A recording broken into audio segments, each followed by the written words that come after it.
Quando a gente entra em gráficos, eu usei aqui muitos gráficos da Actionable Geometrics, tá, e ele tem uma demo, então a gente pode até depois colocar aqui na descrição do vídeo para vocês poderem experimentar um pouco a ferramenta. E o primeiro gráfico aqui que a gente tem é o que a gente chama de Throughput Run, que é o quê? É um gráfico, né, de linhas ali com os pontos que mostram o nosso throughput, ou seja, a quantidade de itens finalizados num período de tempo. Aqui a gente está falando de um throughput diário. E a gente vê que o gráfico vai se desenhando à medida que a gente vai tendo itens finalizados dentro do nosso fluxo de trabalho. Ou seja, aqui pegando diariamente, né, dentro dessa medida, olha gatinhos aqui, gente. Eh, Aqui a gente tem, né, várias entregas com vários dias com o item entregue, aí a gente chega em um dia que não tem nada, aí do nada tem um dia com 7 itens de trabalho entregues. E aí esse comportamento desse gráfico pode mostrar muita coisa em relação a como é que o nosso, sistema se comporta. Será que aqui talvez seja, eu posso ter tido um deploy maior ou eu tive um acúmulo de itens? Então olhar o gráfico vai criar para a gente alguns questionamentos, que a gente precisa entrar no contexto para poder compreender. E o throughput run precisa ser diariamente? Não. Eu posso ter por semana, posso ter por mês, e aí vai variar de acordo com o que faça sentido ali, né, no teu sistema, no teu contexto. O segundo gráfico é bem parecido com o primeiro, a diferença é qual é a métrica que a gente está olhando. Se no primeiro eu estou olhando throughput, ou seja, os itens finalizados, no segundo aqui eu estou olhando a quantidade de trabalho em progresso, que é o RIP Run, que é o mesmo tipo de gráfico, só que ele está me mostrando a quantidade de itens abertos, né, ou seja, a quantidade de itens ativos no meu fluxo diariamente. Então eu vou vendo aqui, ó, a progressão dentro desse gráfico, o quanto a quantidade de trabalho em progresso nesse sistema aqui foi crescendo. E aí depois ela baixa e sobe de novo. Então é outro momento, é outro gráfico que a gente olha e pensa: "O que está acontecendo? Por que que tem tanto item de trabalho aqui ativo nesse pedaço aqui, né, nessas semanas, entre esses dias?". Então a gente também pode fazer um gráfico entendendo a quantidade de trabalho que a gente tem em progresso, diariamente. E aí a gente pode olhar aqui também, né, nessa perspectiva de cycle time breakdown. Lembra que eu estava falando de cycle time, você pode olhar, o tempo entre etapas? Eu posso mostrar aqui com esse cycle time breakdown, o tempo que leva, ou seja, o tempo do meu fluxo em cada uma das etapas que eu tenha do meu fluxo de trabalho. E aqui ele vai trazer muito tempo médio, tá? Mas ele vai me ajudar a entender, por exemplo, cara, o meu tempo de fila aqui é muito grande. Esse gráfico aqui, ele não é do Actionable, ele é do Gira.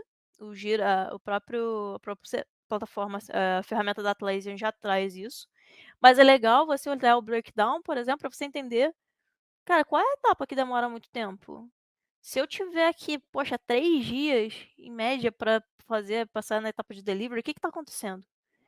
Então eu também consigo fazer essa análise por etapas do tempo que leva entre uma etapa e outra, né, quanto tempo o item está ficando ali para entrar e sair de uma etapa. Boa.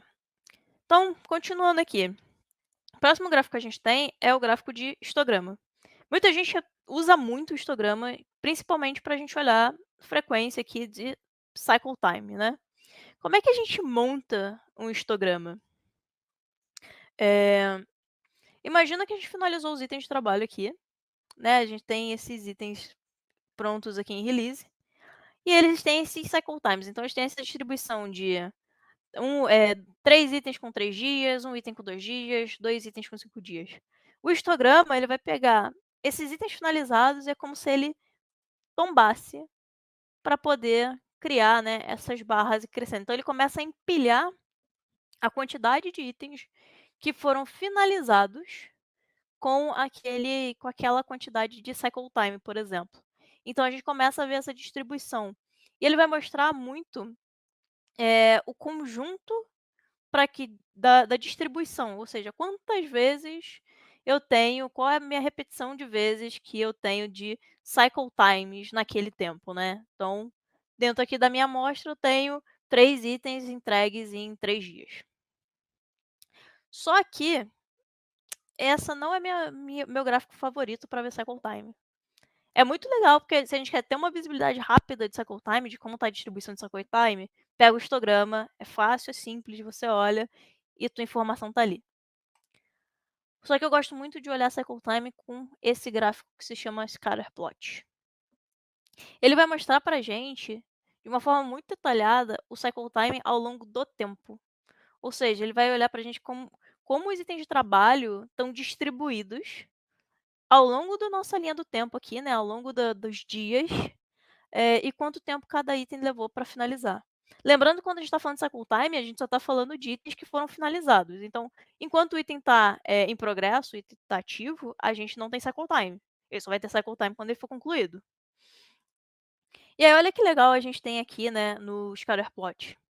A gente vai ter aqui embaixo, né, no nosso X, a nossa linha do tempo, ou seja, os dias, né, nossos dias de calendário. E aí aqui a gente no Y, a gente tem o tempo, ou seja, o nosso cycle time. Então a gente tem aqui, né, 0 dias, 5 dias, 8 dias, 10 dias, 15 dias, 16, enfim. Vai subindo aqui, que é o nosso cycle time. E cada bolinha dessa aqui, opa, deixa eu dar uma voltinha.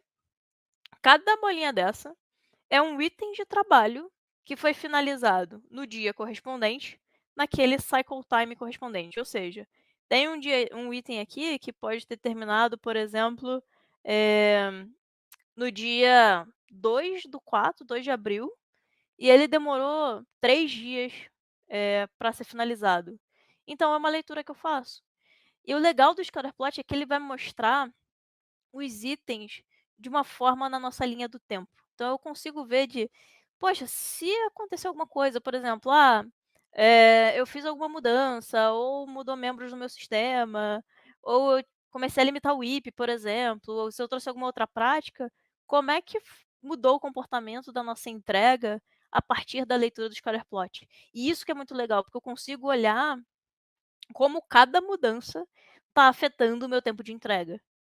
Então, cada pontinho desse aqui vai ser um item, né, finalizado de acordo com o cycle time e a data.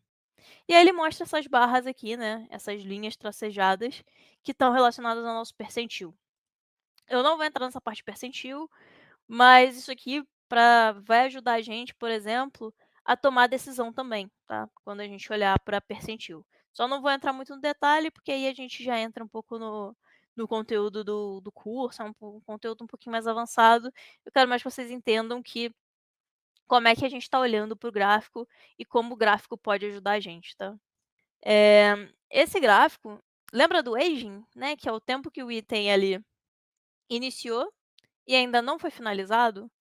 Ele vai mostrar o risco que a gente tem de não entregar aquele item, ou seja, da gente furar o nosso padrão ali dentro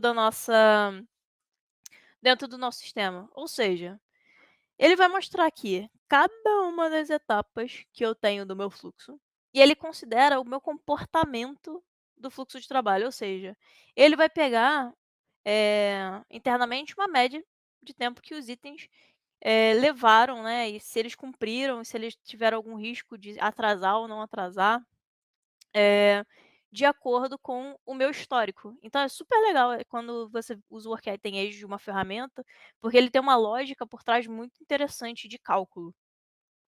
Mas como é que a gente usa esse gráfico? Eu estou olhando aqui, tudo isso aqui, todas essas bolinhas são itens ativos, tá? Tudo aqui tem um item ativo específico. E ele vai mostrar o tempo que os itens, de trabalho eles têm aqui, que estão ativos, e ele começa a mostrar o risco de não entregar. Por exemplo, um item aqui, ó, esse item que está em análises done, ele está, sei lá, 11 dias ativo, ou seja, ele tem um aging de 11 dias. E aí ele pega aqui, historicamente, os itens que estavam há 11 dias, nessa etapa, eles têm um risco enorme de não serem entregues dentro da nossa expectativa, né, podem atrasar, por exemplo. Então, o que que o aging vai ajudar muita gente? Na tomada de decisão. Se você faz uma daily e você abre esse gráfico, isso vai te ajudar a priorizar. Porque nem sempre a gente precisa priorizar o item que está mais na ponta, que está aqui mais na etapa mais próxima do fim. Às vezes eu preciso priorizar esse de análise zona. O que está acontecendo com esse item? Por que, que ele está 11 dias ativo? Está impedido? Por que está impedido? O que, que eu tenho que fazer? Ou não, a gente só não está olhando para ele, mas por que, que a gente está olhando? ele tem risco da gente não entregar, da gente exceder aqui, historicamente, os 15 dias que a gente tem de entrega. Então é muito interessante a gente pegar esse gráfico, olhar na daily, né, olhar ele diariamente para falar: "O que que eu priorizo hoje? Aonde a gente vai trabalhar hoje?". Então é bem bacana, e a lógica por trás do gráfico, ela é bem interessante no cálculo, então por isso que geralmente ele está embutido em alguma ferramenta, mais robusta de métricas. Sim, ele mostra o work in progress de uma forma bem clara e visual, vai mostrar risco, então é bem interessante a gente utilizar, essa ferramenta aqui, né, esse gráfico. Bom, o CFD, ele vai mostrar as nossas entradas e saídas. E aí pode ser até uma forma diferente, de explicar ele, mas cada uma dessas linhas aqui, né, que a gente tem esse entre linhas, cada uma dessas cores, eu tenho um momento que eu entro, ou seja, que o item passa, entra naquela etapa e ele finaliza. Ele sempre vai mostrar a gente as entradas e saídas entre etapas e vai mostrar o nosso sistema como um todo. Ele é mais complexo, ele dá muita informação, se bem usado, ele funciona super bem.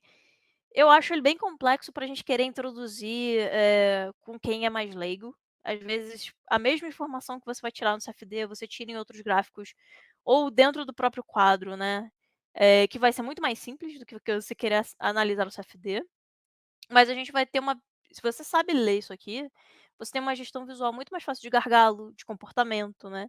A gente tem vários padrões de CFD que vão ajudar a gente a identificar, inclusive, comportamento, no nosso sistema.